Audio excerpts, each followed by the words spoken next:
എല്ലാവർക്കും നമസ്കാരം. എല്ലാവരും ഹാപ്പി അല്ലേ? പതിവ് പോലെ നമ്മുടെ സ്കൂളൊക്കെ തുറന്നു. എല്ലാ അമ്മമാർക്കും സന്തോഷമാവും. കുറേ അമ്മമാർക്ക് തലവേദനയൊക്കെ കുറയും. കുട്ടികൾക്ക് അതുപോലെ കുറേ പേർക്ക് സങ്കടവും സന്തോഷമൊക്കെ വരും. പിന്നെ എല്ലാ അച്ഛനമ്മമാരുടെ അറിവിലേക്ക് ഞാനൊരു കാര്യം പറഞ്ഞോട്ടെ. എല്ലാവരും സീരിയസ് ആയിട്ട് അത് കേൾക്കുകയും കാണുകയും വേണം. ഒരു മിനിറ്റ്.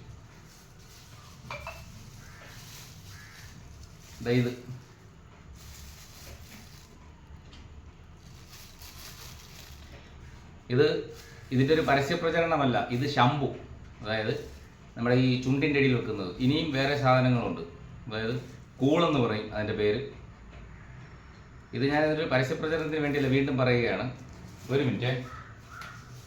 ഈ സാധനം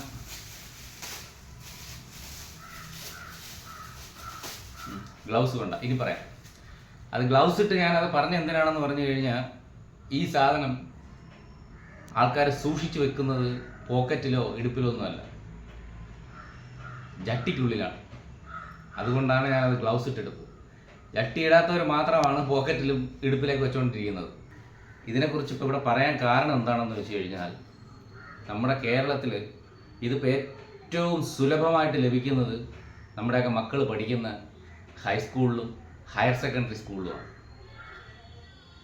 ആരാണ് കൊണ്ടുവന്ന് കച്ചവടം ചെയ്യുന്നതെന്ന് അറിഞ്ഞുകൂടാ, പക്ഷേ നമ്മുടെ കുട്ടികളുടെ കയ്യിൽ ഇതുണ്ട്. ഒരു ക്ലാസ്സിൽ ഒരു 10 കുട്ടികളെങ്കിലും ഇത് ഉപയോഗിക്കുന്നുണ്ട്. ഇത് സ്കൂളിൽ കച്ചവടം ചെയ്യാൻ വേണ്ടി മാത്രം വരുന്ന കുട്ടികളുണ്ട്.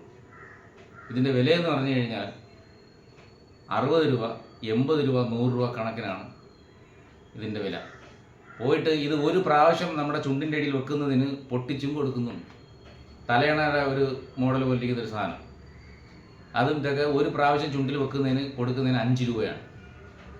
ഇത് സ്കൂളിൽ നിന്നുള്ള അറിവ് തന്നെയാണ്, പഠിക്കുന്ന കുട്ടികളുടെ അടുത്ത് ചോദിച്ച് മനസ്സിലാക്കി തന്നെയാണ്. ഇതിൽ നമ്മൾ ശ്രദ്ധിക്കാനുള്ളൊരു കാര്യമെന്ന് പറഞ്ഞു കഴിഞ്ഞാൽ, ഇത് ടീച്ചർമാരെ ശ്രദ്ധയിൽപ്പെട്ടാലോ അല്ലെങ്കിൽ ഒരു PTA കമ്മിറ്റിക്കാരുടെ ശ്രദ്ധയിൽപ്പെട്ടാലോ അവർക്കൊന്നും ചെയ്യാൻ കഴിയില്ല. കുട്ടികളെ വഴക്ക് പറയാനോ അല്ലെങ്കിൽ കുട്ടികൾക്കൊരു അടി കൊടുക്കാനോ, കുട്ടികളെ വീട്ടിൽ അറിയിച്ച് ഒരു പബ്ലിസിറ്റി ആയിക്കഴിഞ്ഞാൽ അത് സ്കൂളിന് നാണക്കേടാണ്. അതുകൊണ്ട് അത് മനഃപൂർവ്വം ഒളിച്ചു വെക്കാനേ ഏത് സ്കൂൾ അധികൃതരും ശ്രമിക്കും. അത് അവരുടെ ടീച്ചേഴ്സിൻ്റെ പ്രിൻസിപ്പാളിൻ്റെ ഒന്നും കുറ്റമല്ല. അതിൻ്റെ കാരണവും ഞാൻ പറഞ്ഞുതരാം. കാരണം ഒരു ക്ലാസ്സിൽ 50 കുട്ടികൾ കാണും. ആ 50 കുട്ടികളിൽ 10 കുട്ടികൾ ഇത് ഉപയോഗിക്കും. അപ്പോൾ ഇത് കണ്ടുപിടിക്കുകയോ ഇതെങ്ങനെയെങ്കിലും അറിയുകയോ ചെയ്തു കഴിഞ്ഞാൽ അവരെ രക്ഷിതാക്കളെ അറിയിച്ച് ഒരു മീറ്റിംഗ് അറേഞ്ച് ചെയ്യുകയോ അല്ലെങ്കിൽ ഒരു ബോധവൽക്കരണ ക്ലാസ് വെക്കാനായിട്ടോ ക്ഷണിച്ച് അവരെ വിളിച്ചു കഴിഞ്ഞാൽ ആ മീറ്റിങ്ങിൽ കൃത്യമായിട്ടും ഈ ലഹരി ഉപയോഗിക്കുന്ന 10 കുട്ടികൾ വരില്ല. 10 കുട്ടികളുടെ രക്ഷിതാക്കൾ ഉറപ്പായിട്ടും പങ്കെടുക്കില്ല. അപ്പോൾ ഈ ടീച്ചേഴ്സ് വിചാരിക്കുന്നതാണ്, ഇത് ഉപയോഗിക്കാത്ത 40 കുട്ടികളുടെ രക്ഷിതാക്കളെ കൂടെ ഇവരെ അറിയിക്കുന്നത് എന്തിനാണ്? അതുകൊണ്ട് ഇവരത് രഹസ്യമായിട്ട് വെക്കും. പോരാത്തതുകൊണ്ട് നമ്മുടെ ഗവൺമെൻറ്റിൻ്റെ ലഹരി മുക്ത ഒരു ഡിപ്പാർട്ട്മെൻ്റ് ഉണ്ട്, പേരോർമ്മയില്ല. അവരെ വിളിച്ചു ഇതിലേതെങ്കിലും ഒരു കുട്ടിയെ ഇവർ കണ്ടു കഴിഞ്ഞാൽ അവരെ അങ്ങ് ഏൽപ്പിക്കും. അവർ കൊണ്ടുപോയി ഉപദേശം കൊടുക്കും, ഇനി കൊണ്ടുവന്ന് വയ്ക്കും. ആ കുട്ടി വീണ്ടും ഉപയോഗിക്കാതിരിക്കില്ല, അവൻ വീണ്ടും ശക്തമായിട്ട് ഇത് തന്നെ തുടരും. ഇതിലെന്തെങ്കിലും ചെയ്യാൻ പറ്റുന്നതെന്ന് പറഞ്ഞു കഴിഞ്ഞാൽ നമ്മൾ രക്ഷിതാക്കൾക്കാണ്.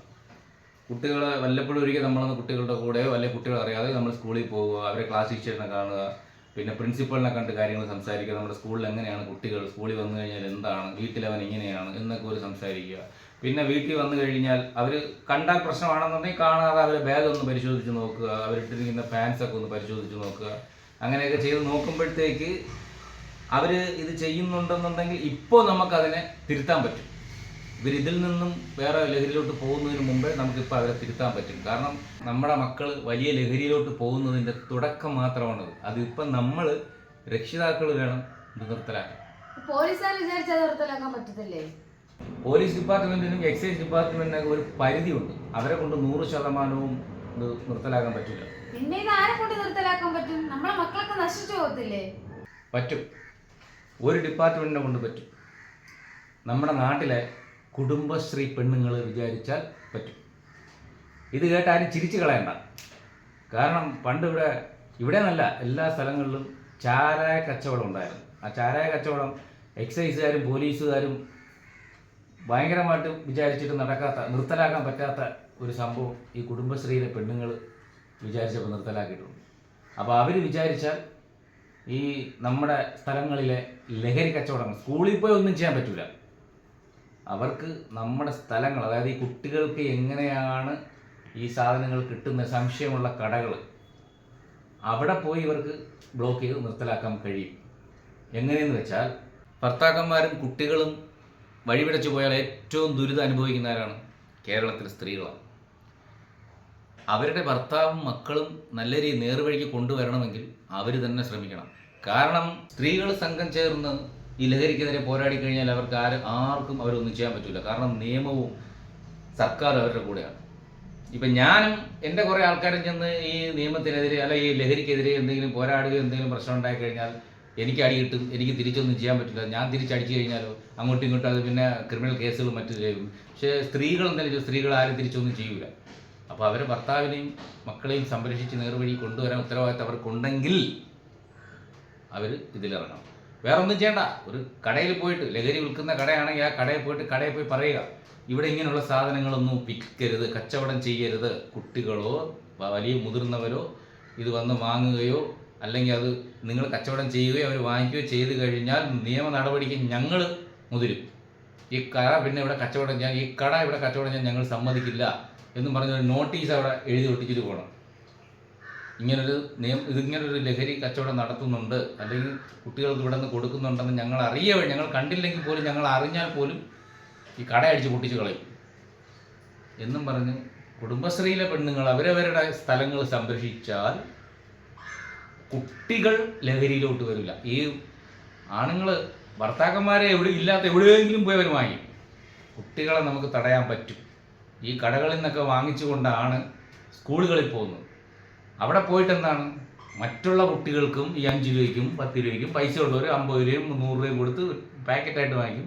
പൈസ കുറവുള്ളവർ എല്ലാവരും കൂടെ കൂട്ടി ഓരോന്ന് അന്നേരം വെക്കുന്നതിന് വേണ്ടി വാങ്ങിക്കും. അപ്പോൾ ഈ കടകളിൽ എവിടെയാണ് വരുന്നത് അത് നമുക്കറിഞ്ഞൂടാ. കടകളിൽ സാധനം വരുന്നത് എവിടെ നിന്നാണോ, പക്ഷേ കടകളിൽ നിന്ന് വിൽക്കാൻ സമ്മതിക്കരുത്. കുടുംബശ്രീ സ്ത്രീകൾ ആഴ്ചയിൽ പൈസ പിരിച്ച് ബാങ്കിൽ കൊണ്ടിട്ട് അതെടുത്ത് ഓരോരുത്തർക്കായിട്ട് കൊടുത്ത് അങ്ങനെ ഓരോരുത്തരെ കണക്ക്, അത് മാത്രമല്ല ചെയ്യേണ്ടത്. നമ്മൾ ഭർത്താക്കന്മാരും മക്കളെയും കുട്ടികളെ സംരക്ഷിക്കാനുള്ള വഴി നോക്കുക. കുട്ടികൾ നാളെ ഈ തെറ്റിലോട്ട് വരരുത്. നമ്മുടെ കുട്ടികൾ ഇതിലൊന്നുമില്ല, നമ്മുടെ കുട്ടികൾ അങ്ങനെയൊന്നുമില്ല എന്നും പറഞ്ഞ് ഒരു അമ്മമാരും സമാധാനമായിട്ടിരിക്കരുത്. കാരണം സ്കൂളുകളിൽ നല്ലതുപോലെ നിർബന്ധിക്കും കുട്ടികളെ. ഈ ലഹരി കൊണ്ടുവരുന്ന കുട്ടികൾക്ക് അത് കച്ചവടം ചെയ്യുന്നതിന് വേണ്ടി അതെ വീടാ, നല്ലതാണ്ട, സൂപ്പറാണ്ട എന്നും പറഞ്ഞ് ഫ്രീ ആയിട്ട് കൊടുത്ത് ഈ കുട്ടികളെ അതിലോട്ട് ഉൾപ്പെടുത്തും. പിന്നെ ചെറിയ കുട്ടികളായിട്ടിരിക്കുന്ന അച്ഛനമ്മമാരും നാളെ സങ്കടപ്പെടണം. കാരണം അവരും നാളെ വളർന്ന് ഹൈസ്കൂളിൽ വരും. ഈ കച്ചവടവും വിൽപ്പനയും ഇപ്പോഴേ നിർത്തിയില്ലെങ്കിൽ സ്കൂളിലെ കുട്ടികളങ്ങ് പോകും, ആ സ്കൂളിലെ കച്ചവടം തുടർന്നുകൊണ്ടേയിരിക്കും. അപ്പോൾ അതുകൊണ്ട് ഇതിൽ ഒരു കാര്യം എനിക്കൊന്ന് പറയാനുണ്ട്. കാരണം എൻ്റെ അമ്പാടി മോൻ പഠിക്കുന്ന college VTM NSS Dhanuvachapuram college, ആ കോളേജിനെ കുറിച്ച് ഒരു വാക്കുണ്ട്. കാരണം അവർക്കൊരു നല്ലൊരു കൈയടി കൊടുക്കണം. കാരണം എന്ന് പറഞ്ഞാൽ ആ കോളേജ് ക്യാമ്പസിനകത്ത് ലഹരി ഉപയോഗിക്കുകയോ ആരെങ്കിലും ലഹരി കൊണ്ടുവന്നു, അതായത് ഷംപൂ സിഗരറ്റ് ഇങ്ങനെയുള്ള സാധനങ്ങൾ കൊണ്ടുവന്നു എന്ന് അറിഞ്ഞു കഴിഞ്ഞാൽ അന്നേരം അവിടെ സീനിയർ കുട്ടികൾ ഇടി കൊടുത്തിരിക്കും. ആ കോളേജ് ക്യാമ്പസിനകത്ത് ഈ ലഹരി സാധനങ്ങളൊന്നും കയറ്റാൻ സമ്മതിക്കില്ല. അത് എൻ്റെ മോൻ പറഞ്ഞെന്ന് അറിവാണ്. അപ്പം അങ്ങനെയുള്ള ഒരു നിലപാട് എല്ലാവരും എടുക്കുകയാണെങ്കിൽ ഓട്ടോമാറ്റിക്കായിട്ട് എല്ലാ കോളേജും സ്കൂളുകളും ഒക്കെ നന്നായി പോകും. അതുകൊണ്ട് അവർക്കൊരു കയ്യടിയുടെ ആവശ്യമുണ്ട്. അങ്ങനെ വേണം.